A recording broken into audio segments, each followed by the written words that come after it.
السلام عليكم ورحمة الله وبركاته.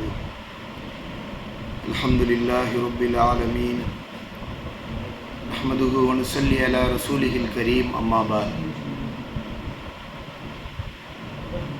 قال الله تعالى في القرآن العظيم والفرقان المجيد: أعوذ بالله من الشيطان الرجيم، بسم الله الرحمن الرحيم. من عمل صالحا من ذكر أو أنثى وهو مؤمن فلنحيينهم حياة طيبة ولنجزينهم أجرهم بأحسن ما كانوا يعملون.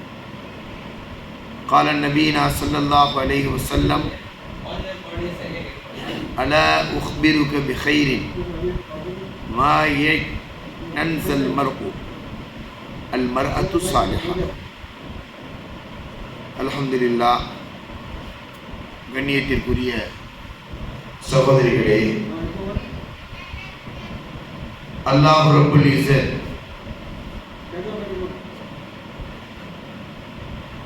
பெண்ணாக பிறந்த ஆன்மாக்களுக்கு மிகப்பெரிய பாக்கியத்தை செய்திருக்கின்றான்.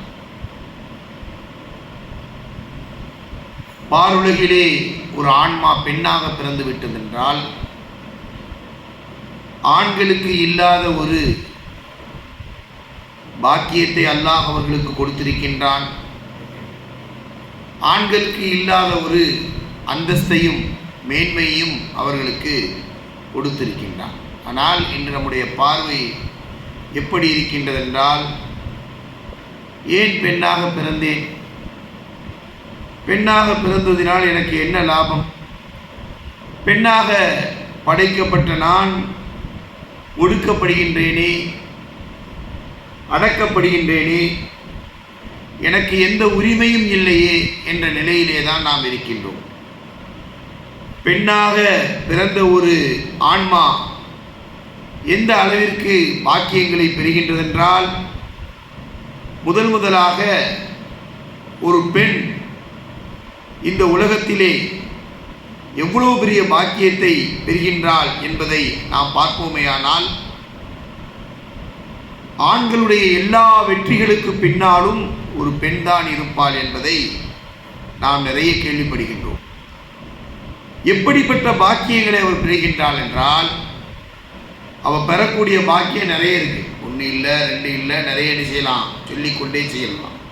ஆனால் முதல் பாக்கியம் என்னவென்றால், பெண் என்பவள் பெற்றெடுக்கக்கூடிய பாக்கியத்தை பெறுகின்றாள். பெற்றெடுக்கக்கூடிய ஒரு பாக்கியம், குழந்தையினுடைய கருவை சுமக்கக்கூடிய ஒரு பாக்கியம், குழந்தை உருவாகக்கூடிய அந்த கர்ப்ப அறையை வைத்திருக்கக்கூடிய ஒரு பாக்கியத்தை இந்த பெண் பெறுகின்றாள். உலகத்தில் ஒரு ஆணு கிடைக்குமா? கொஞ்சம் யோசிச்சு பாருங்க. எந்த ஆணாவது ஒரு குழந்தையை பெற முடியுமா? நிச்சயமாக முடியாது. எந்த ஆணுடைய வயிற்றிலாவது ஒரு இந்திரிய துளி சென்று அந்த இந்திரிய துளி இரத்த கட்டியாகவோ சதை கட்டியாகவோ தொங்கக்கூடிய நிலைக்கோ, அதை போன்று குழந்தையினுடைய அந்த உருவத்தையோ பெறுமா என்றால் நிச்சயமாக கிடையாது. ஒரு ரோபோவால் செய்ய முடியுமா? உலகத்திலே யாராவது இந்த ஒரு ஆலயமாக இருக்க முடியுமா என்றால் நிச்சயமாக கிடையாது. அல்லாஹ் ரப்புல் இஸ்ஸத் உலகத்திலே யாருக்கு குழந்தைகளை பெற்றெடுக்கக்கூடிய ஒரு அமைப்பை யாருக்கு கொடுத்திருக்கின்றான் என்றால் பெண்களுக்குத்தான் கொடுத்திருக்கின்றான். ஆண்கள் யாருக்கும் கொடுக்கவில்லை. எந்த ஆணும் நினைத்து தனக்கு ஒரு குழந்தையை உருவாக்கி கொள்ளலாம் என்று அவன் திட்டமிட்டால் அவன் அதிலே மிகப்பெரிய தோல்வி அடைந்து வருவான். அது மட்டுமல்லாமல் மிகப்பெரிய நஷ்டத்தை அடைந்து வருவான். அல்லாஹ் ரப்புல் இஸ்ஸத் எந்த நிலையை ஒரு ஆணுக்கு ஏற்படுத்தி இருக்கின்றான் என்றால், ஒரு ஆண் தனக்கு ஒரு வாரிசு வேண்டும் என்றால், தன்னை கவனித்துக் கொள்வதற்கு ஒரு நல்ல ஒரு மகன் வேணும் அப்படின்னு சொன்னாக்க, தன்னுடைய முதுமையிலே தன்னை பாதுகாத்துக் கொள்வதற்கு ஒரு ஆன்மா வேண்டும் என்றால் அவன் என்ன செய்யணும்? ஒரு பொம்பளையிடம் போய் அணுகணும். ஒரு திருமணம் முடித்தே ஆக வேண்டும். அந்த பெண்ணை வைத்துத்தான் ஒரு குழந்தையை பெற்று இவன் என்னுடைய வாரிசு என்று சொல்ல முடியுமே தவிர மாறாக இவன் தனக்குத்தானே ஒரு வாரிசை செய்ய முடியாது, உருவாக்கி கொள்ள முடியாது. இந்த அளவுக்கு ஒரு பெரிய பாக்கியத்தை அல்லாஹ் ரப்புல் இஸ்ஸத் பெண்களுக்கு கொடுத்திருக்கின்றான். இரண்டாவது பாக்கியம் என்னவென்றால், ஒரு பெண் ஒரு பெயர் போற்றும் சரியான வளர்ப்பை அவள் பெறுகின்றாள். ஒரு பொம்பளையால் தான் என்ன செய்ய முடியும்னா ஒரு குழந்தையை பெற முடியுங்கிறது மட்டும் கிடையாது, அடுத்தபடியாக நான் பெற்றெடுத்த அந்த குழந்தையை வளர்த்து ஆளாக்கக்கூடிய ஒரு பக்குவத்தை அல்லாஹ் அந்த பெண்ணுக்கு கொடுக்கின்றான். ஆம்பளையால முடியுமா? யோசிச்சு பாருங்க. ஒரு ஆம்பளை நினைக்கிறாரு பொண்டாட்டி இல்லை, மனைவி இறந்து விட்டார்கள் அல்லது வேறு ஏதாவது ஒரு காரணத்தினால் மனைவியை விட்டு பிரிந்து விட்டார்கள், ஒரு கை குழந்தை அல்லது 1-2 வயது இல்லை 10 வயது குழந்தையாக இருந்தாலும் அந்த குழந்தையை வச்சு இந்த ஆணால ஒரு பெண் வளர்ப்பதை போன்று வளர்க்க முடியுமா? சும்மா மிரட்டிட்டு உருட்டிட்டு போயிடுவான். அப்படிதானே? ஒழுங்கா படி, ஒழுங்கா சாப்பிடு, ஒரே ரோட்டை சுத்தாத நிச்சயம் மாப்பிள்ள மிரட்டிட்டு உருட்டிட்டு போயிடுவார். ஆனால் அந்த குழந்தையை பெற்றதை போன்று வளர்க்கக்கூடிய ஒரு பக்குவமும் யாருக்கு இருக்கின்றது என்றால் அந்த பெண்ணுக்குத்தான் இருக்கின்றது. ஒரு ஆணால் பால் குடியாற்ற முடியுமா? பால் வருமா ஆணுக்கு? சொல்லுங்க பாப்போம். அல்லாஹ் குர்ஆன்ல சொல்றான, அல் வாலிதாத்து யுர்தின அவுலாதஹுன்ன ஹவுலைனி காமிலைன் அப்படின்னு சொல்றான். ஆனால் பெண் குழந்தைக்கு பாலை கொடுக்க முடியுமா? ஆனால் குழந்தையை கவனிக்க முடியுமா? ஆனால் குழந்தையை போற்ற முடியுமா? போற்றி மடியோடு மார்போடு சேர்த்துக் கொள்ள முடியுமா? பாசத்தை கொட்டி வளர்க்க முடியுமா? முடியாது. எவ்வளோ பெரிய ஆள் வந்தாலும் சரி, முதலிலே பெற்றால் பெறக்கூடிய பாக்கியம் எந்த ஆணுக்கும் உலகத்திலே இல்லை. அதே மாதிரி பேறு போட்டும் சரியான வளர்ப்பு சக்தியை இந்த பெண் சமூகம் தான் பெற்றிருக்கின்றது. சாதாரண விஷயம் கிடையாது. மூன்றாவதாக உறவுகளை, உற்றார்களை, உறவுகளை பேணும் பாக்கியமும் இந்த பெண்ணுக்குத்தான் உண்டு. வீட்டுக்கு ஒருத்தர் வரார், ஏன்னா அவர் வரக்கூடிய அந்த நபரை, வரக்கூடிய அந்த பெண்களை நல்ல முறையிலே கவனித்து சுற்றி இருக்கக்கூடிய எல்லாரும் நல்ல உறவா இருக்கிறாங்க அப்படின்னாங்க அந்த வீட்டில் உள்ள பொம்பளை தான். அந்த பெண்ணால் மட்டும்தான் முடியும், வேற யாரையும் நினைக்க முடியாது, முடியாது. அப்போ பெண் பெறுகின்றான், அல்லாஹ் படைக்கின்றான். அல்லாஹ் படைக்கின்றான், பெண் பெறுகின்றான்.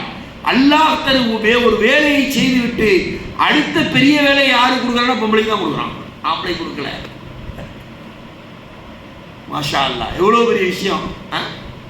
அல்லாஹ் தன்னுடைய அடுத்த வேலையை பெண்ணுக்கு கொடுக்கின்றான். அல்லாஹ் ரிஸ்கை கொடுக்கின்றான், உணவை நிச்சயம் கொடுக்கலாம். அல்லாஹ் கொடுத்த அடுத்த உணவுக்கு அடுத்து உலகத்தில் ஒரு ஆண் போய் ஒரு பெண்ணுக்கு உணவை கொடுக்க முடியாது. அதை யாருக்கு அல்லாஹ் அந்த பொறுப்பை ஒப்படைக்கின்றான் என்றால் அந்த பெண்ணிடம் தான் ஒப்படைக்கின்றான். பொம்பளை தான் என்ன செய்யறாங்க, உணவு கொடுக்குறாங்க. வாப்பா சில நேரம் சாப்பிட்ற பருவம் வந்தால் கூட தீட்டி விடும்போது குழந்தைகள் உண்பதற்கு மறுத்து விடுகின்றன. ஆனால் அம்மா உண்ண உடனே சாப்பிடும். பார்க்கலாம், சும்மாலாம் கிடையாது. கும்பலன்னு சொல்லி நம்ம என்ன செய்ய முடியாது, உலகத்தில் ஸ்கிப் பண்ணிட்டுலாம் போக முடியாது. பெண் இல்லை என்றால் ஒரு குடும்பம் ரொம்ப பெரிய லெவலில் சீரழிஞ்சு போயிடும். நம்ம கண்கூடாக பார்த்து கொண்டிருக்கின்றோம். மூன்றாவதாக ஒரு பெண் நினைக்கிறான், இனி நம்ம வீட்டுக்கு வரக்கூடாதுன்னு நினைக்கிறான். புருஷனை கூட்டு வர்றாரு, இனிமேல் ஒரு கூட்டு வரக்கூடாதுன்னு நினைக்கிறான், வர முடியாது வீட்டுக்கு. பெண் என்ன செய்கிறா, இவங்கெல்லாம் வரணும்னு விரும்புகிறான். வரக்கூடிய அந்த விருந்தாளிகளை கண்ணியப்படுத்துகின்றால், உணவு வழங்குகின்றால், உடை வழங்குகின்றால், அவருடைய கஷ்ட நஷ்டங்கள்லாம் போக்குறான். அப்படின்னா அந்த உறவுகள் பேணி பாதுகாக்கப்படும். உறவு என்பது என்ன? அல்லாஹ்வுடைய பொக்கிஷம். இதுதானே உறவுங்கிறது, அல்லாஹ்வுடைய பொக்கிஷம். அல்லாஹு தஆலா உறவை தன்னோடு இணைத்து பேசுகின்றான். உறவுகளை ஏற்படுத்தியது யாரு? அல்லாஹ் தான். அப்போ நாளைக்கு அரிசை பிடிச்சி தொங்கிட்டு உறவு சொல்லிச்சான், யா அல்லாஹ் அர் ரஹ்ம் அப்படின்னு சொல்லிச்சான். உடனே அல்லாஹ் சொன்னானா, நீ கவலைப்படாத, உன்னோடு சேர்ந்து வாழ்பவர்களோடு நான் சேர்ந்திருப்பேன், உன்னை துண்டிப்பவர்களை நான் துண்டித்து விடுவேன் அப்படிங்கிற அல்லாஹ் உறவுட்டு சொன்னானா. அரிசிட்டு தொங்கிட்டு இருந்த அந்த உறவை பார்த்து அல்லாஹ் சொன்னானா. அப்போ இப்படிப்பட்ட ஒரு நிலையை பேணக்கூடியது ஒரு ஆணால முடியாது. ஆண் முடிஞ்ச வரைக்கும் என்ன செய்வார், செய்வார். வீடுகளுக்கு வந்து எல்லா ரீதியிலேயும் அந்த உறவை உறுதிப்படுத்தக்கூடிய ஒரு நிலை யாரிடம் இருக்கின்றது என்றால் ஒரு பெண்ணிடம் தான் இருக்கின்றது. அப்போ சகோதரிகளே, இந்த இடத்துல உலக பார்வையில் நீங்க பார்த்தீங்க அப்படின்னு சொல்லி சொன்னாக்க, அல்லாஹ் தஆலா தன்னுடைய வேலையின் பிஏவாக பெண்களை வைத்திருக்கின்றான்.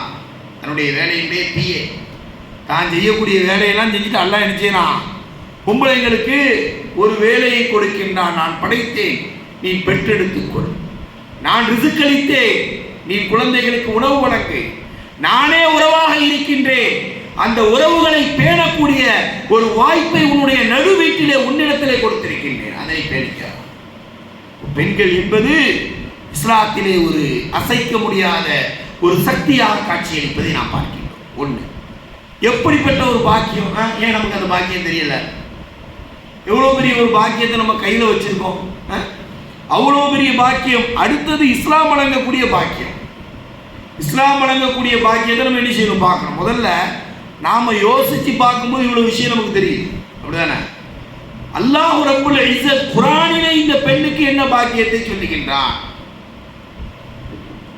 குர்ஆனுக்கு அல்லாஹ் தஆலா என்ன செய்றான், எவ்வளவு பெரிய பாக்கியத்தை அல்லாஹ் என்ன செய்றான் சொல்றான் அப்படின்னா, குர்ஆன் பெண்களுக்கு ஒரு சமநிலையை கொடுக்கின்றது. எல்லாரும் சமநிலைன்னு போராடிட்டு இருக்கிறாங்க. அந்த நேரத்தில் குர்ஆன் பெண்களுக்கு ஒரு சமநிலையை கொடுக்குது. எப்படிப்பட்ட சமநிலை என்றால் இந்த உலகத்திலே மட்டும் கிடையாது, மறுமையிலே அல்லாஹ் அடிச்சான் பெண்களுக்கு சமநிலையை கொடுக்கின்றான். இவர்களை பற்றி அல்லாஹ் குர்ஆனிலே சொல்லும் பொழுது முதல்ல என்ன சொல்றான் அப்படின்னாக்க, மன் அமில சாலிஹன், யார் சாலிஹான அமல்களை செய்வார்களோ, மின் ரக்கரின் அவ் உன்சா, அது ஆணா இருந்தாலும் சரி பெண்ணா இருந்தாலும் சரி. புரியுதா? ஆணா இருந்தாலும் சரி பெண்ணா இருந்தாலும் சரி, ஒரு நல்ல காரியம் செஞ்சாங்க அப்படின்னு சொல்லி சொன்னாக்க, எந்த நிலையிலே, வஹுவ முஃமினுன், அவர்கள் இறை நம்பிக்கை கொண்டவர்களாக இருக்கும் நிலையிலே, ஃபலனுஹ்யியன்னஹும் ஹயாத்தன் தய்யிபா, மனமிக்க வாழ்க்கை அவர்களுக்கு நான் கொடுப்பேன் அப்படிங்கிறாங்க. அப்போ இந்த இடத்துல அல்லாஹ் தஆலா என்ன சொல்லலன்னா, ஆண்களுக்கு மட்டும்தான் சொர்க்கம், ஆண்களுக்கு மட்டும்தான் இந்த உலகத்தில் நல்ல பாக்கியம் கிடைக்கும், ஆண்கள் மட்டும்தான் என்ன செய்ய முடியும், நல்ல அமல்கள் செஞ்சா கூலி, பெண்கள் செய்தால் இப்படி ஒரு சட்டத்தை வகுக்கவில்லை. ஒரு குழந்தை வயதாகுவதற்கு முன்னால் செய்யக்கூடிய அமல்கள் யாருக்கு போய் சேருது, தாய் தந்தைகளுக்கு போய் சேருது, அப்படிதானே? சின்ன குழந்தை செய்யக்கூடியது. அது மாதிரி நீ யாரை கல்யாணம் பண்ணி இருக்கியோ உன் புருஷனுக்கு மட்டும்தான் அந்த நன்மையெல்லாம் போய் சேரும். நீ ஓதுனா நீ தொழுதா என்ன செய்ய முடியாது, உனக்கு கிடைக்காது. இந்த உலகத்தில் நீ எதை கேட்டாலும் உனக்கு கிடைக்காது. நீ ஆணை சார்ந்துதான் இருக்க வேண்டும் என்ற ஒரு வரட்டுத்தனமான சட்டத்தை குர்ஆன் சொல்லவில்லை. நீ அப்படி செஞ்சா நீ சொர்க்கத்தில் இருப்பான். என் புருஷன் ஒழுங்கா இல்லையா அவன் நரகத்தில் கிடப்பான், என் புருஷன் ஒழுங்கா இல்லையா அப்படி அவன் நரகத்தில் கிடப்பான், என் புள்ள ஒழுங்கா இல்லையா அவன் நரகத்தில் கிடப்பான். நீ முயற்சி செஞ்ச. அப்போ பெண் என்பவள் எப்படிப்பட்டவள் என்றால், இவ்வுலகத்திலேயும் மறுமையிலேயும் ஹயாத்தன் தொய்யிபா என்ற வாழ்க்கை என்ன செய்யுது அவளுக்கு வேண்டும் என்றால், மற்றவங்களை மாதிரி அவள் செஞ்சா போதும். அவளுக்கு என்ன இல்லை, நன்மை கிடைக்காதுன்றது கிடையாது. அப்போ அல்லாஹ் தஆலா பெண்கள் கூலி பெறக்கூடிய பாக்கியத்தை அவர்களுக்கு கொடுத்திருக்கின்றான். நன்மையோ கூலியோ அவர்களுக்கு மறுக்கப்படவில்லை. ஒன்று. ரெண்டாவது விஷயம், குர்ஆன் என்ன சொல்லுது அப்படின்னு சொல்லி சொன்னாங்க, பெண்களுக்கு சொத்திலே பங்கை கொடுக்கிறது. சொத்துல பொம்பளைக்கு ஆன்மா இருக்குதான்னு யோசிச்சான். எங்க பொம்பளைங்களுக்குலாம் ஆன்மாலாம் கிடையாது, எங்களுக்கு ஆன்மா இருக்கு. ஆடு மாடு ஒட்டகம் பொம்பளை அப்படிதான் வச்சிருந்தான் சவுதி. அரேபிய தீபகற்பத்தில், நீ தானே சவுதி, அரேபிய தீபகற்பத்திலே ஆடையும் மாடையும் ஒட்டகத்தையும் பார்ப்பான், அடுத்து பொம்பளையை பார்ப்பான். அதை போன்றுதான் அவர்களை பார்த்தார்கள். ஆனால் பெண்களுக்கு ஆன்மா இருக்கின்றதா என்று யோசித்த 1500 ஆண்டுகளுக்கு முன்னால் குர்ஆன் சொல்லுகின்றது, லிர்ரிஜாலி நஸீபும் மிம்மா தரக்கல் வாலிதானி வல் வலின்னிசாஇ நஸீபுன். ஆண்களுக்கு சொத்திலே பங்கு இருப்பதை போன்று பெண்களுக்கும் பங்கு இருக்குனாங்களா? யார் சொல்லுவா? நம்ம ஊர்ல, நம்ம தமிழ்நாட்டில், இந்தியாவில் ஒரு 100 150 வருஷம் 120 வருஷம் முன்னாடி தான் நினைஞ்சது பொம்பளைங்களுக்கு சொத்துல பங்கு இருக்குன்ற சட்டமே வந்துச்சு. ஆனால் 1500 ஆண்டுகளுக்கு முன்னால் அல்லாஹ் ரப்புல் இஸ்ஸத் எந்த அளவிற்கு பெண்களுக்கு உரிமை கொடுத்து வைத்திருந்தான் என்றால், மிம்மா கல்ல அவ கத்துற ஒரு ஆம்பளை சொல்ல முடியாது, எனக்கே கொஞ்சம் தானே எங்கள் வாப்பா விட்டுட்டு போயிருக்கிறாரு, என் தங்கச்சிக்கு நான் எப்படி கொடுப்பேன்னு சொல்ல முடியாது, என் அண்ணனுக்கு நான் எப்படி கொடுப்பேன்னு சொல்ல முடியாது. குறைவோ அதிகமோ உன் தங்கச்சிக்கு உன் அக்காவுக்கு என்ன அல்லாஹ் குர்ஆன்ல நிர்ணயிச்சிருக்கின்றானோ அதை கொடுத்துத்தான் ஆக வேண்டும். ஆன்மா இல்லை என்று பேசிய அந்த சமூகத்திடம் பெருமானார் ஸல்லல்லாஹு அலைஹி வஸல்லம் ஆன்மா என்ன, உங்களுக்கு சொத்திலேயே பங்கு இருக்குன்னு சொன்னாங்க. வார்த்தை எப்படி சொல்லி பார்த்தீங்களா? பெண்களை ஒரு பக்கம் அவர்கள் செய்யக்கூடிய நன்மைகள் எல்லாம், நீங்கள் தரித்திரம், நீங்கள் ஒன்றுமில்லாதவர்கள், நீங்கள் சொர்க்கத்திற்கு தகுதி இல்லாதவர்கள், உங்களால் தான் ஆதரவு கெட்டு போனாரு அப்படிலாம் திட்டிட்டு ஒதுக்கிட முடியாது. ரெண்டாவது விஷயம், அவங்களுக்கு சொத்து இல்லைன்னு சொல்லிட முடியாது. குர்ஆனுடைய சட்டம் இது. மூன்றாவது எந்த அளவிற்கு என்றால், திருமண உரிமையை அல்லாஹ் தஆலா ஆணுக்கு மட்டும் கொடுக்கல, பெண்ணுக்கும் கொடுத்துருக்கான். எல்லாரும் என்ன சொல்றோம்? என் பிள்ளைக்கு பொண்ணு பார்க்குறோம், பிள்ளைக்கு பொண்ணு பார்க்குறோம், பிள்ளைக்கு மாப்பிள்ளை பார்க்குறோம், பிள்ளைக்கு மாப்பிள்ளை பார்க்குறோம்னு நிச்சயம் சொல்றோம். அதே சமயத்திலே ஒரு ஆண் எனக்கு இப்படிப்பட்ட பெண் தான் வேண்டும் என்று சொல்வதை போன்று ஒரு பெண் எனக்கு இப்படிப்பட்ட ஆண் தான் சொல்ல முடியும். இவன் பிடிக்கலன்னா ரிஜெக்ட் பண்ணலாம், ரிஜெக்ட் பண்ணி போயிட்டு இருக்கலாம். திருமண உறவிற்கு ரொம்ப முக்கியமானது முதல்ல இஸ்லாம், இரண்டாவதாக ஒரு பெண்ணுக்கு ஆணை பிடித்திருக்க வேண்டும், ஒரு ஆணுக்கு பெண்ணை பிடித்திருக்க வேண்டும். ஆணுக்கு மட்டும்தான் பொம்பளையை பிடிச்சா போதும், தள்ளி விடுறா மாப்பிள்ளைய ஓகே சொல்லிட்டாருன்னு, ஒரு பொம்பளைக்கு அந்த ஆம்பளையை பிடிக்கலன்னா ரிஜெக்ட் பண்ணிட்டு போய்கிட்டே நான் வேண்டாம், எனக்கு தேவையில்லை, எனக்கு என்னை திருமணம் முடிக்கக்கூடிய ஆண்மகன் நல்ல தொழுகையாளியாக இருக்கணும், நல்ல இறைச்சம் உள்ளவனாக இருக்கணும், அவன்கிட்ட சிகரெட் படம் பிடிக்க இருக்கக்கூடாது, அவன் உறவுகளை பேணி வாழ வேண்டும், தான தர்மம் செய்ய வேண்டும். இந்த நபர் அப்படிப்பட்டவர் கிடையாது, உறவுகளை பேண தெரியாதவர், எதற்கெடுத்தாலும் கோவப்படக்கூடியவர் என்று ஒரு பெண் என்ன செய்யலாம்? ரிஜெக்ட் பண்ணிட்டு போயிட்டே இருக்கலாம். திருமணம் முடிச்சுட்டான். ஆணுக்கு மட்டும்தான் தலாக்கா, பெண்ணுக்கு குலா இருக்கு. எவ்வளோ பெரிய உரிமை! சாதாரண விஷயமா யார் கொடுப்பாரு? அதுக்கு பின்னாடி கணவனை இழந்து விட்டால், கணவனை இழந்ததற்கு பின்னால் இஸ்லாத்திலே விதவை திருமணம் தடுக்கப்பட்டதா? கிடையாது. விதவை திருமணம் செய்யலாம். ஒரு பெண் என்ன செய்யலாம்? ஒரு ஆணை, தனக்கு பிடித்த ஆணை, ஏன்னா கணவன் இறந்ததற்கு பின்னால் தேர்ந்தெடுத்து திருமணம் முடிப்பதற்கு அவளுக்கு உரிமை இருக்குது. அல்லாஹ் கொடுத்துருக்கான். யார் கொடுப்பா இப்படிப்பட்ட உரிமை? அல்லாஹ் ரப்புல் இஸ்ஸத் இந்த அளவிற்கு பெண்களுக்கு கொடுத்திருக்கின்றான். அஸ்மா பின்த் உமைஸ் ரலியல்லாஹு அன்ஹா ஒரு நபி தோழி. முதல்ல என்ன செஞ்சாங்க? அவங்க ஜாஃபர் இப்னு அபீ தாலிப் ரலியல்லாஹு அன்ஹு அவர்களை திருமணம் முடித்தார். அவர் இறந்து போயிட்டார், ஷஹீத் ஆயிட்டார் எறும்புக்குடைய யுத்தத்தில். அதுக்கு பின்னாடி என்ன செஞ்சாங்க? அபூபக்கர் சித்தீக் ரலியல்லாஹு அன்ஹு அவர்களை திருமணம் முடித்தார்கள். அவர்களும் இறந்து விட்டார்கள். மூன்றாவதாக அபூபக்கர் ரலியல்லாஹு அன்ஹு இறந்ததற்கு பின்னால் இன்னொரு கணவனை திருமணம் முடித்தார்கள். அவங்களே இறந்து போயிட்டாங்க. அதற்கு பின்னால் நான்காவதாக முஆவியா ரலியல்லாஹு அன்ஹு அவர்களை திருமணம் முடித்தார்கள். நம்மளால கற்பனை பண்ணி பார்க்க முடியுமா? ஒரு பெண் தன்னுடைய 3 கணவரை இழந்ததற்கு பின்னால் நான்காவதாக அந்த நாட்டினுடைய அரசராக இருக்கக்கூடிய, கலீஃபாவாக இருக்கக்கூடிய முஆவியா ரலியல்லாஹு அன்ஹு அவர்களை திருமணம் முடிக்கின்றார்கள் என்றால், ரசூலுல்லாஹி ஸல்லல்லாஹு அலைஹி வஸல்லம் அவர்கள் பெண்களுக்கு எந்த அளவுக்கு ஒரு சுதந்திரத்தை ஏற்படுத்தி கொடுத்தாங்க. அப்போ திருமணம் முடிக்கக்கூடிய அந்த உரிமை, ஏன்னா பெண்களுக்கு அல்லாஹ் ரப்புல் இஸ்ஸத் எந்த அளவிற்கு கொடுத்திருக்கின்றான் என்றால், 4வது கணவனை முடிக்க முடியும். எனக்கு ரசூலுல்லாஹ் கொடுத்த உரிமை, அல்லாஹ் கொடுத்த உரிமை. அப்படிப்பட்ட ஒரு சமூகம் அங்கே உருவாக்கப்பட்டது. என்னுடைய தேவை அல்லாஹ் ஹலாலா நினைக்கிறான், முடிச்சுக்கலான்னு சொல்றான் அப்படின்னு சொல்லி முடிக்கிறாங்கன்னா, கண்ணியத்திற்குரிய உறவுகளே, நாம பார்க்கணும், சிந்திச்சு பார்க்கணும். சும்மாலாம் நினைச்சிடக்கூடாது. உலகத்தில் வாழ்ந்துட்டு கடந்து போய்விட முடியாது. பெற்றெடுக்கும் உரிமை பாக்கியம் பெண்களுக்கு மட்டும்தான் உண்டு.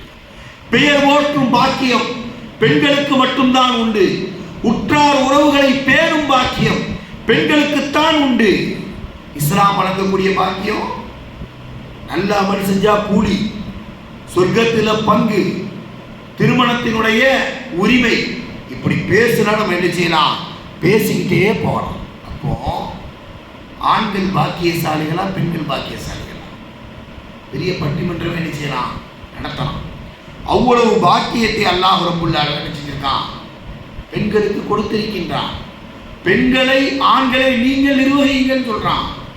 காசு நீ கொடு, பணத்தை நீ கொடு, குழந்தைக்கு எல்லா உதவியும் நீ செய், மகனுக்கு நீ கொடு, எல்லாவற்றையும் அல்ல ஆண்களை பார்த்து சொல்லுகின்றான். அர்-ரிஜாலு கவ்வாமூன அலன் நிசா. ஆண்கள் பெண்களை நிர்வகிக்கக்கூடியவர்கள். பொம்பளை பிள்ளைகிட்ட காசை வாங்கி வாழக்கூடாது.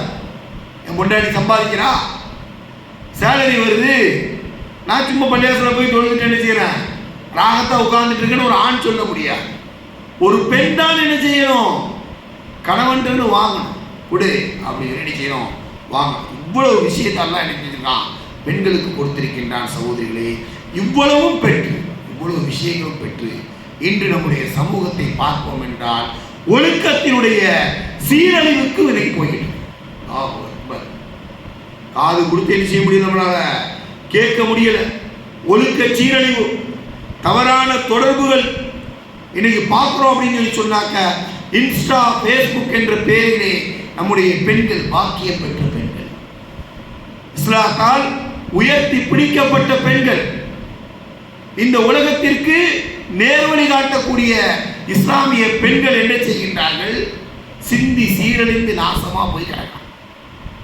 கண்ணால பார்க்க முடியல, காதால் கேட்க முடியவில்லை. அறிவு குறைந்தவர்களாக, ஒழுக்கம் கெட்டவர்களாக, அறிவு குறைந்தவர்களாக, ஒழுக்கம் கெட்டவர்களாக, தான் தோண்டிகளாக வாழக்கூடிய அவலட்சணமான சூழ்நிலையை பார்க்கிறோம். என்ன செய்யணும்? சும்மா விட்டு போயிட முடியுமா? சாதாரண விஷயமா? இன்று பெண்கள் பல ரீதியில பிற ஆண்களால் கெடுக்கப்படுகின்றனர். இதை பெண்கள் உணர்வதே கிடையாது. பொம்பளை பிள்ளைங்க, வயசுக்கு வந்த பிள்ளைங்க, சின்ன சின்ன பிள்ளைங்கள்லாம் எப்படி கெடுக்கப்படுறாங்க அப்படின்னு சொல்லி சொன்னாக்க, சில ஆண் வர்க்கம், வெறி பிடித்த, கேடு கெட்ட, உழைக்க தெரியாத, கீழ்த்தனமான ஆண் வர்க்கத்தில் இருக்கக்கூடிய ஒரு சிலர் என்ன செய்யலாம்? பணத்தை கொடுத்து பொம்பளைங்களை காதல்ன்ற வலையிலே விழ வைக்க முடியும். பணம், காசு.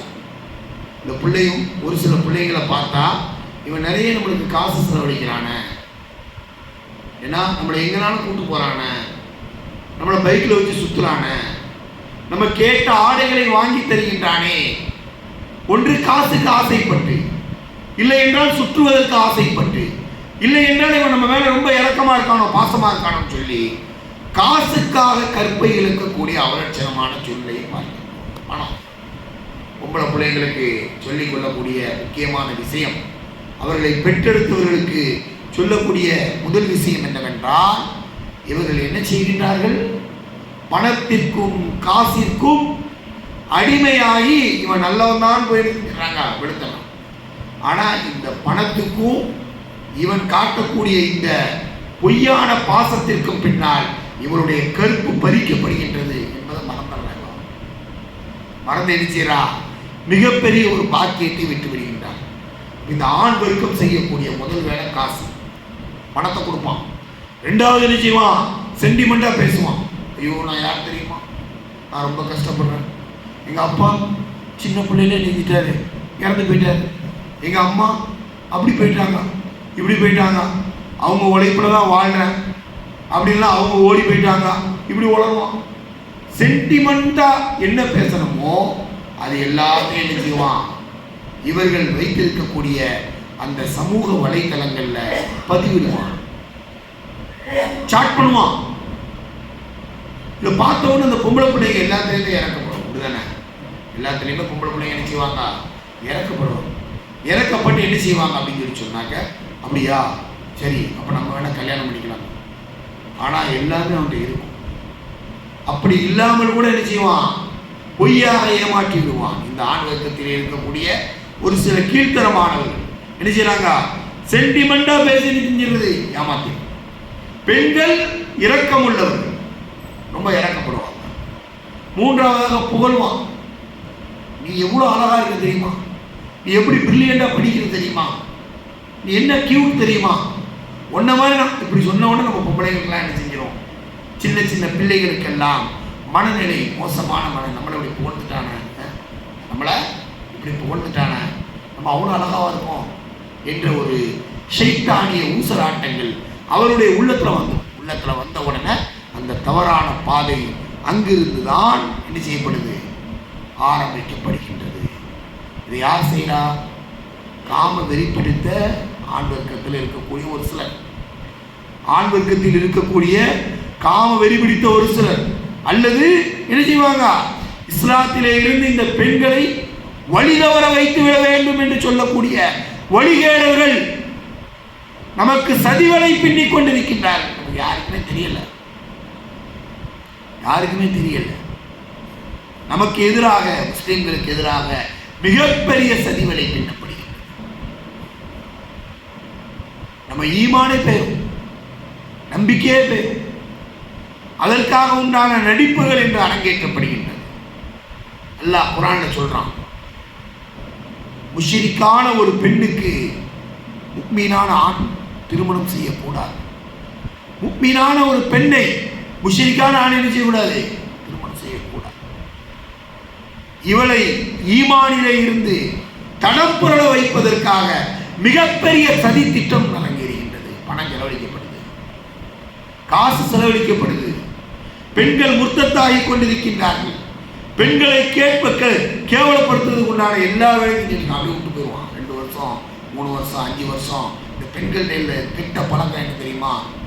இந்த மாதிரி தவறான முறையில் திருமணம் முடிச்சுட்டு போய் இன்ஸ்டாவில் ஃபேஸ்புக்கில் பதிவு போட்டு, நான் நல்லா தானே இருக்கேன், புது சைக்கிள் நல்லா தான் இருக்கும், 1 வருஷம் ஓடும், 2 வருஷம் ஓடும், 5 வருஷம் ஆச்சுன்னா தலாக்கில் வந்து நிற்கும்.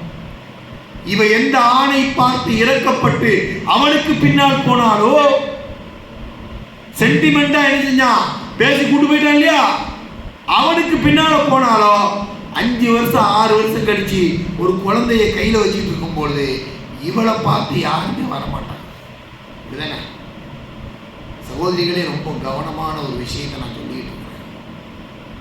நீங்க இந்த பயானை கேட்டுட்டு இப்படியே நீங்க போயிட்டீங்க அப்படின்னு சொல்லி சொன்னீங்கன்னா காலம் முழுவதும் மன ரீதியாக கஷ்டப்படக்கூடிய சூழ்நிலை உங்களுக்கு வந்துவிடும். ஒரு கட்சியில் அரங்கேறிட்டு தவறான தொடர்பு, நட்பு, ஆண் பெண் நட்பு, ஆண் பெண் தொடர்பாடல் எப்படி இருக்க வேண்டும் என்பது நமக்கு தெரியவே இல்லை. மூன்றாவதாக இவர்கள் செய்யக்கூடிய பெரிய அநியாயம் என்னவென்றால், பெற்றெடுத்த நம்முடைய பெற்றோர்களுக்கு அநியாயம். அப்பாவுடைய பாசம், அம்மாவுடைய பாசம், அண்ணன் தம்பியினுடைய பாசம். தம்பி சின்ன பையன், அக்கா ஓடி போயிட்டா அப்படிங்கிறத கேள்விப்பட்டுட்டு வாயில கையை வச்சுட்டு அந்த 7 வயசு பையன் 8 வயசு பையன் அக்காவை பார்த்துட்டே இருப்பான். போலீஸ் ஸ்டேஷன் அநியாயம் அரங்கேறுது. ஜமாத்தார்கள்னா போய் நின்று போராடுவோம், வரமாட்டான். அந்த வலையிலே விழுந்திருப்பான், மனோ இச்சைக்கு அடிமையாகி இருப்பான். தன்னுடைய குடும்பம், பாசம், அன்பு, சாச்சா, மாமா, ஊரு, உறவு எல்லாவற்றையும் விட்டுவிட்டு ஒரு அசிங்கமான இஸ்லாத்திற்கு எதிரான ஒரு விஷயத்தை நினைவார். அண்ணனை மதிக்கிறது இல்லை. ஏன், என்ன காரணம்? முதல்ல என்ட்ரி பண்றதுதான் பெற்றோர்களுக்கும் குடும்பத்திற்கும் செய்யக்கூடிய மிகப்பெரிய துரோகம் இது. பாப்பா எவ்வளவு கஷ்டப்பட்டு வளர்த்துருப்பாரு, காசுக்கு எவ்வளவு கஷ்டப்பட்டிருப்பாரு, ஒரு வீட்டில இருந்து மாடி வீட்டில் வாங்கி உட்கார வச்சிருப்பாரு. அப்போ இந்த புள்ள என்ன செய்யறது இல்லை, அதையெல்லாம் நினைப்பதே இல்லை. இதான் நடந்துட்டு இருக்கு இன்னைக்கு. ஓப்பனாக சொல்லிட்டேன் எல்லாத்தையும் நான், ஏன்னா எல்லாமே நான் தெளிவாக சொல்லிட்டேன். பெண் குழந்தைகள் சீரழிக்கப்படுகின்றார்கள். பொக்கிசமாக புர்காவை போட்டு நாம் அவர்களை வைரமாக வளர்த்துக் கொண்டிருக்கின்றோம். முஸ்லிம்கள் வைரமாக வளர்த்துட்டு இருக்கோம். சின்ன உன்னுடைய அங்க அடையாளங்கள் கூட வெளியிலே தெரியக்கூடாது என்று அவளுக்கு கட்டுப்பாடை வச்சு வளர்த்துக்கிட்டு இருக்கிறோம். ஆனால் கொஞ்சம் பணத்தை செலவழிச்சு, கொஞ்சம் சென்டிமெண்டா பேசி, கொஞ்சம் புகழ்ந்து, ஃபேஸ்புக்கில் இன்ஸ்டாவில் ஒரு 4 ஷார்ட்ஸை போட்டு, 4 வீடியோகிராஃபி போட்டு, 4 ஃபோட்டோஸை போட்டு ஈஸியாக கொண்டு போயிடுறாங்க. கூட்டு போய் அந்த பெண்களுடைய வாழ்க்கையை சீரழித்து விடுகின்றார்கள். எவ்வளோ பெரிய பொக்கிஷத்தை எல்லாம் பெண்களுக்கு கொடுத்துருக்கான், எவ்வளோ பெரிய பாக்கியம் பெற்றவர்கள். அப்போ இன்னைக்கு நம்ம என்ன செய்யணுங்கிற ஒரு விஷயத்துக்கு நாம் வர வேண்டும். கண்ணியத்துக்குரிய சகோதர சகோதரிகளே, நாம் என்ன செய்யணும் அதுதான் ரொம்ப முக்கியம். இப்போ நான் சொல்லக்கூடியதை உங்கள்கிட்ட பேனா இருந்தால், பேப்பர் இருந்தால் நோட் பண்ணிக்கிறேன். முதல்ல நாம் செய்ய வேண்டிய விஷயம் என்னவென்றால், மனநிலையை மாற்றும் பயிற்சியை மேற்கொள்ள வேண்டும். நாமளாக இருந்தாலும் சரி, நம்முடைய பெண்களாக இருந்தாலும் சரி, நம்முடைய ஆண் பிள்ளைகளாக இருந்தாலும் சரி, மனநிலையை மாற்றணும். மனநிலையை எப்படி மாற்றுறது? எல்லாருடைய மனசுலையும் என்ன உண்டு? இச்சை உண்டு. எல்லாருடைய மனசுலையும் காமம் உண்டு. எல்லோருடைய மனசுலேயும் ஆசை உண்டு. ஆண்களை பார்த்தால் பெண்களுக்கு ஆசை வரும், பெண்களை பார்த்தால் ஆண்களுக்கு ஆசை வரும். யாரை பார்த்தாலும் யாருக்கு என்ன செய்யும்? ஆசை வரதான் செய்யும். வராமலாம் என்ன செய்யாது? இருக்காது. அப்ப அந்த ஆசை வரக்கூடிய அந்த மனநிலையை என்ன செய்யணும்? கொஞ்சம் கொஞ்சமா மாற்றணும். மாற்றக்கூடிய பயிற்சி தான் என்னது? நம்முடைய மனதிடம் நாம் பேச வேண்டும், டாக் பண்ணணும். மனசுல கேட்கிற மாதிரி குழந்தைகளுக்கு மெதுவா சொல்லணும். தாய்மார்கள் பணிவாக சொல்லணும்.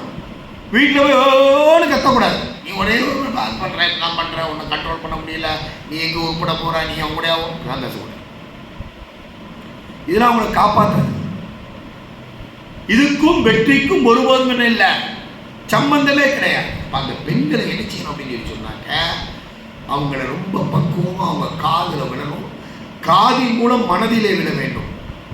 இது மாதிரி ஒரு பிரச்சனையில் நான் இருக்கிறேன் அப்படின்னு சொல்லக்கூடிய பெண்கள் தனக்குத்தானே உபதேசம் செய்யணும். இது என்ன பெரிய ஆம்பளை, இதுக்கு போய் நம்ம அடிமையாகலாமா?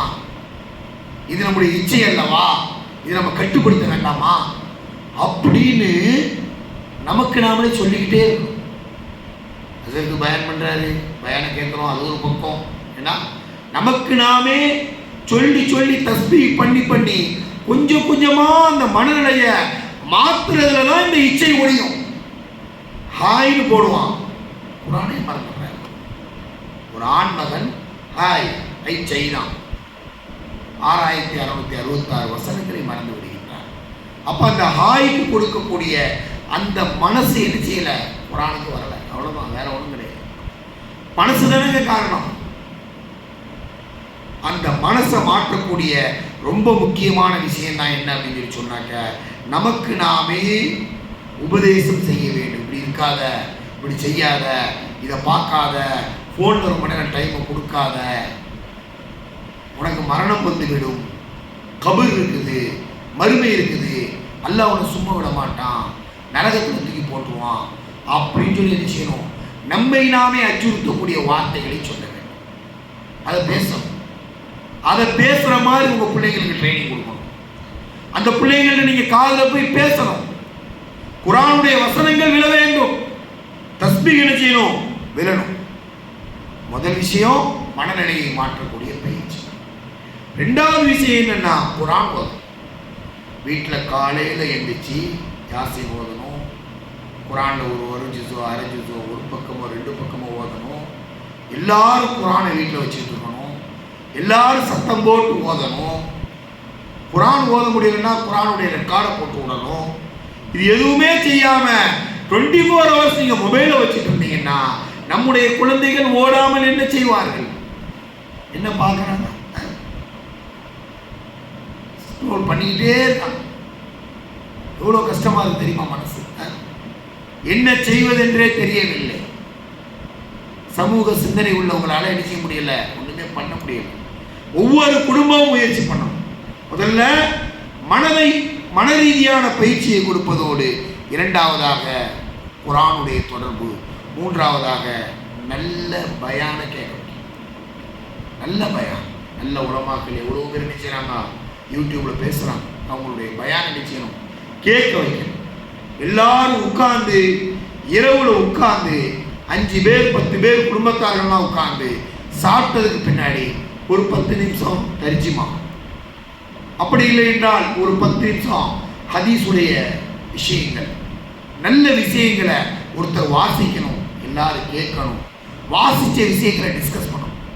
என்ன சொல்றான் அல்லாஹ், இதில் ஹதீஸ்ல என்ன வந்திருக்குது, குர்ஆன்ல என்ன வந்திருக்கு, என்னென்ன கருத்துக்கள் இதில் பேசப்படுகின்றது, இது சம்பந்தமான இஸ்லாமிய வரலாறு என்ன சொல்லுது என்பதையெல்லாம் உங்கராயக்குறிச்சியில் இருக்கக்கூடிய எல்லா வீடுகள்லையும் இரவுல இப்படி ஒரு பேச்சு நம்ம பேசிட்டோம் அப்படின்னு சொன்னாக்க நிறைய மாற்றங்கள் வரும்.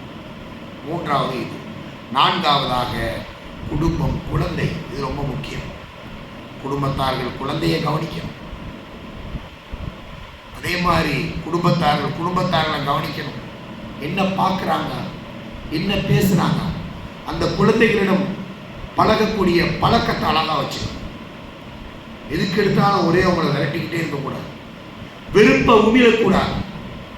பெண் குழந்தைகளை பார்த்து வெறுப்பை உமிழக்கூடாது. அவங்களுக்கு தேவையானதை வாங்கி கொடுக்கணும், ஹலாலாக இருக்கும் பட்சத்தில். அவங்கள்ட்ட கொஞ்ச நேரம் உட்கார்ந்து பேசணும். பேசணும். பொம்பளை பிள்ளைங்கள்ட்ட வாப்பாவாக இருந்தாலும் சரி, உமாவாக இருந்தாலும் சரி, உட்காந்து என்னம்மா எப்படி இருக்கிற, என்ன பண்ணுற, உன் ஃப்ரெண்டு என்ன சொல்கிறா, நீ என்ன செய்கிற, எப்படி போய்கிட்டு இருக்கு அப்படின்னு பேசணும். வாப்பா ஒரு மொபைல் வச்சு நோண்டிட்டு இருப்பார், உமா ஒரு மொபைல் வச்சு நோண்டிட்டு இருப்பாங்க, குழந்தை ஒரு மொபைலை வச்சுக்கிட்டு தானே இருக்கும். அது கேட்க தானே செய்யும். நீங்கள் மட்டும் மொபைல் பார்க்க மாட்டீங்களா, நான் தான் பார்க்காம இருக்கணுமா, கேட்க தானே செய்யும். அப்படி தானே இருக்குது இன்னைக்கு. அப்போ அந்த குழந்தைகளுக்கு டைம் பண்ணணும். வண்டியில் தூக்கி உட்கார வச்சு அந்த பெண் குழந்தைகள் என்ன செய்யணும், வெளியில் கூட்டு வரணும். அப்படியே ஒரு 1/2 மணி நேரம் 1 மணி நேரம் சுற்றிட்டு அவங்கள அப்படியே கூட்டு போகணும். ஒரு ஹோட்டலில் கூட்டு போய் சாப்பாடை வாங்கி கொடுக்கணும். கேட்கக்கூடிய ஹலாலான பொருட்களை வாங்கி கொடுக்க வேண்டும். அவங்கள பார்க்கணும், சிரிக்கணும், பேசணும். இதெல்லாம் பெற்றோர்கள் செய்யலன்னா ஒரு நாள் போலீஸ் ஸ்டேஷனில் போய் நிற்க செய்யணும். அவமானம் தலைக்கு மேல் ஏறிவிடும். ஐயோ என்ன பண்றது, இப்படி ஆயிட்டேன்னு சொல்லி காலம் பூரா நொந்து வாழக்கூடிய நிலை ஏற்படத்தான் செய்யும். அதாவது முதல்ல பெற்றோர்கள் என்ன செய்யணும், கவனமாக இருக்க வேண்டும். அடுத்தது நாமும் நம்முடைய பெண் குழந்தைகளையும் சமூக பணியிலே ஈடுபடுத்த வேண்டும். 4 பேருக்கு நன்மையாகணும், தீமையை தடுக்கணும். 4 பேருக்கு நல்ல விஷயங்களை என்ன செய்யணும், எடுத்து சொல்லணும். பிரச்சனைக்குரியவங்களுடைய பிரச்சனையில் போய் நிற்கணும். தேவையுடையவருடைய தேவையை நிறைவேற்ற வேண்டும். நல்ல சமூகத்தை உருவாக்குவதற்குண்டான என்ன வேலைகள் இருக்கின்றதோ அவை அனைத்தையும் இறங்கி களத்திலே செய்ய வேண்டும். பெண் குழந்தைகள் அல்-முஃமினு வல்-முஃமினாத்து பஅதுஹும் அவுலியாஉ பஅத். முஃமின்களுடைய சில ஆண்கள் சில பெண்களும் ஒருத்தர் நினைச்சாங்க குற்றத்தோழர்களாக இருக்கின்றார்கள். குற்றத்தோழர் நினைச்சாங்க இருக்கிறாங்க. தஅமுரூன பில் மஅரூஃப், நன்மையை ஏவுகின்றார்கள். வ தன்ஹவுன அனில் முன்கர், தீமையை தடுக்கின்றார்கள். இதை செய்யணும். இதெல்லாம் செஞ்சோம் அப்படின்னு சொல்லி சொன்னாக்க அல்ஹம்துலில்லாஹ் ஒரு நல்ல சமூகத்தை நம்ம உருவாக்கலாம். இதெல்லாம் கண்டுக்காம இருந்தோம் அப்படின்னாக்க காலம் பூரா மனம் வருத்தப்பட்டு 4 பேரை பார்த்து பார்த்து பார்த்து பார்த்து நமக்கு விரக்தி ஏற்பட்டு நாம் பிறரால் பேசப்படுவோம். அவமானம் தான் அது, பிறரால் பேசப்படுவோம். இந்த மாதிரி ஒரு நிலையை செய்யணும், நம்மள்கிட்ட இருக்கணும். அதை நாம் கவனமாகணும். பொம்பளையா பிறக்கிறதுங்கிறது பெரிய பாக்கியம். இவ்வளவு பாக்கியம் என்ன இல்லை, யாருக்கும் கிடையாது. எந்த மார்க்கமும் மதமும் என்ன செய்யல, இதெல்லாம் பற்றி சொல்லவே இல்லை. அவளுக்கு என்ன பாக்கியம் கிடைக்குது, பெற்றெடுக்கக்கூடிய பாக்கியம் கிடைக்குது. 1. 2வது பெயர் போற்றும் பாக்கியம் கிடைக்குது. 3வதாக உற்றார் உறவுகளை பேணும் பாக்கியம் அல்ல கூட நினைச்சு நான் கிடக்கிறேன். அடுத்தது இஸ்லாம் வழங்கக்கூடிய பாக்கியம் என்னது, சமநிலை, சொத்துல பங்கு, திருமணத்துல உரிமை. ஏன்னா ஆனா பெண்களுடைய சூழ்நிலை எப்படி இருக்குது, ஒழுக்கச்சீரழி. இதுக்கு காரணம் நமக்காக செலவழிக்கப்படக்கூடிய காசு.